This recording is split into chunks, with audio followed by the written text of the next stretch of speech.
కృష్ణా జిల్లాల విషయంలో తెలంగాణకు అన్యాయం జరుగుతోందని మాజీ మంత్రి హరీష్ రావు మండిపడ్డారు. ఏపీ ప్రభుత్వం నీళ్లను తీసుకుపోతుంటే తెలంగాణ ప్రభుత్వం ఏం చేస్తోందని ప్రశ్నించారు.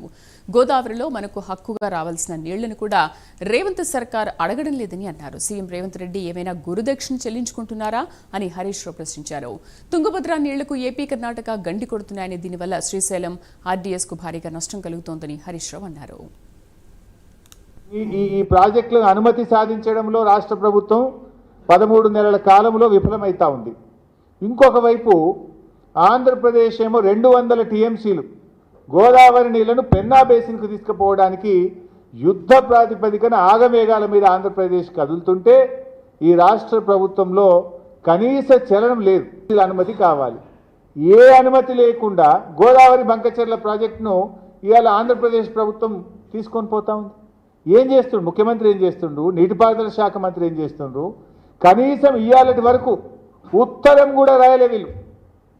అరే ఇది అన్యాయము, మా అనుమతి లేదు, మా ప్రాజెక్టులు పెండింగ్లో ఉన్నాయి, మా ప్రాజెక్టులు క్లియర్ చేయకుండా మా సీతారామ అన్నే ఉన్నది, మా సమ్మక్క సాగర్ అన్నే ఉన్నది, మా వార్దా అక్కడనే ఉన్నది, మాది క్లియర్ చేయకుండా ఈ ప్రాజెక్టుకు ఆంధ్రప్రదేశ్ ప్రభుత్వం ముందుకు పోతా ఉంది, దీన్ని ఆపండి అని చెప్పి ఈ రోజుకు ఉత్తరం కూడా రాయలేదు. వాటర్ రిసోర్స్ మినిస్టర్ని కలిసి ప్రధానమంత్రిని కలిసి ఈ ప్రాజెక్ట్ ఆపాలని చెప్పాల్సిన సోయి ముఖ్యమంత్రి గారికి లేదా అని నేను అడుగుతా ఉన్నా.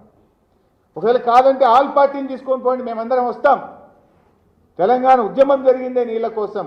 ఈ నీళ్ళల్లో మా వాటా తేల్చేదాకా, మా ప్రాజెక్టులకు అనుమతి వచ్చేదాకా మరి ఈ అక్రమ ప్రాజెక్టులకు ఏ రకంగా కేంద్ర ప్రభుత్వం సహకరిస్తుంది?